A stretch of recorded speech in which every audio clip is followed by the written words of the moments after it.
임신을 하게 되면 체형도 변하고 또 호르몬 변화도 겪으면서 많은 임산부들께서 여러 가지 통증들에 대해서도 이야기하시는데요. 이런 임신 중 통증에 관련해서 오늘 포유문 산부인과 문영규 원장님과 여러 이야기들 나눠보도록 하겠습니다. 원장님 네, 안녕하세요. 안녕하세요. 포유문 산부인과 대표원장 문영규입니다. 임신으로 인해서 여러 가지 통증들이 있다고 하는데요. 대표적인 것들은 어떤 것들이 있을까요? 골반통이 제일 많죠. 많은 환자들이 보면은 골반이 많이 아프다. 보통 요통보다는 한 4배 정도 많아요. 이와 같이 골반통, 그 다음에 치통도 생깁니다. 치은염, 치지염 같은 게 혈관이 늘어나서 생기는 거기 때문에 치통도 생기고요. 그리고 손목에 통증이 생기죠. 왜냐하면 어깨가 라운드 숄더라고 어깨가 앞으로 나오게 됩니다. 그래서 여기가 신경 자체가 신경이 짓눌려서 손목에 통증 같은 게 생기는데, 이거랑 거는 자세히 불안정 때문에 생기는 거기 때문에 제대로 자세를 바라시면 많이 좋아집니다. 말씀 주신 것처럼 다양한 통증들이 있는데요. 이런 통증들 왜 생기는 걸까요? 임신을 하면 릴락신한 호르몬이 분비됩니다. 이와 같은 릴락신한 호르몬 자체는 천장관절의 유동성을 증가를 시켜요. 그래서 골반 내 근육 자체의 움직임을 더욱더 증가를 시켜가지고 안정성을 훼손시킵니다. 이러한 것 때문에 통증이 유발되는 거고요. 두 번째는 이제 배가 점점 불러오게 되면은 무게중심이 앞으로 가게 됩니다. 무게중심이 앞으로 가서 몸이 전만하게 돼가지고 청골이나 골반 주위에 있는 근육 자체에 스트레스를 유발시키고 그게 통증을 유발하게 됩니다. 그래서 배가 점점 불러오고 몸무게가 점점 늘어나게 되면 이와 같이 안정성이 더욱더 훼손돼서 허리나 이러한 통증을 유발시키게 되겠습니다.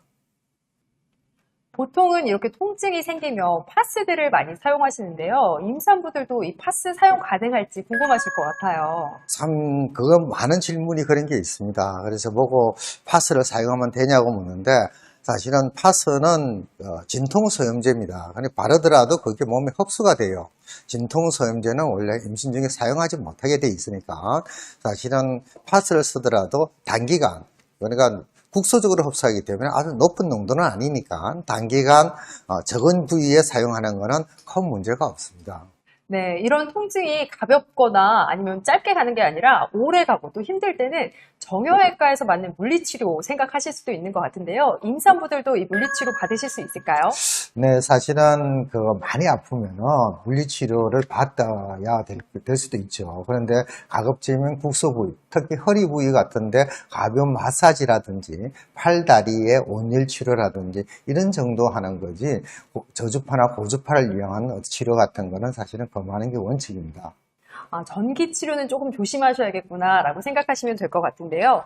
또 임신 초기에서 중기, 또 중기에서 후기로 넘어갈 때 생리통처럼 배가 싸르르 아프다고 하시는 분들도 계신 것 같아요. 임신 중에 배가 아프면 더 신경이 쓰실 것 같은데 이거는 왜 그러는 걸까요? 사실은 사르르 배가 아픈 게 규칙적으로 아픈 거는 문제가 되는데, 불규칙적으로 아픈 거는 간혹 가다가 배에 있는 혈관에 부분적으로 많이 팽만이 돼 있어가지고 산소가 조금 떨어지게 됩니다. 그러면 혈관에 산소가 저산소증이 일어나게 되면 통증이 발생할 수 있어요. 그거는 순간적으로 잠시 왔다가 없어지는 거니까 크게 걱정 안 하셔도 됩니다. 네, 크게 걱정하지 않으셔도 되고요. 여러 진통제들이 있지만 임산부들이 먹을 수 있는 진통제를 타이레놀 이야기를 하시던데 이거 정말 가능한 걸까요?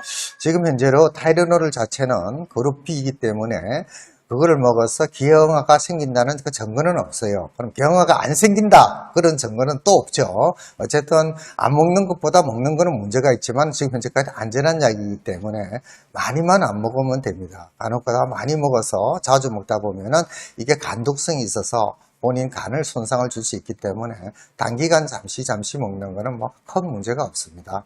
네, 임신으로 인한 이런 관절 통증, 허리나 무릎 통증이 있을 때 개인들이 할 수 있는 노력들은 어떤 게 있을지 좀 궁금한데요. 사실은 임신하기 전에 미리 준비를 하면 좋은데요. 골반 근육이나 허리 근육이 튼튼한 사람은 훨씬 통증이 줄어들어요. 그리고 비만하거나 체중이 많이 는 사람은 요통이 또 더 심해집니다. 간단하게 이야기하면은 몸무게를 적정하게 올리도록 유지하시고 간단한 혈액순환이 좋아지는 운동을 주기적으로 계속하시고 그렇게 하는 수밖에 사실은 없습니다. 네, 이제 마지막 질문입니다. 이런 임신 중 통증이 발생했을 때 병원 진료는 어디까지 가능할지 좀 답변 부탁드리겠습니다. 제가 쭉 경험을 해보면은 통증이 생기는 가장 큰 원인이 자세히 불안정입니다. 계속 더틀리는 자세를 많이 걷다 보니까 골반이 불안정성이 더 커져가지고 더 통증이 생기는 것 같습니다.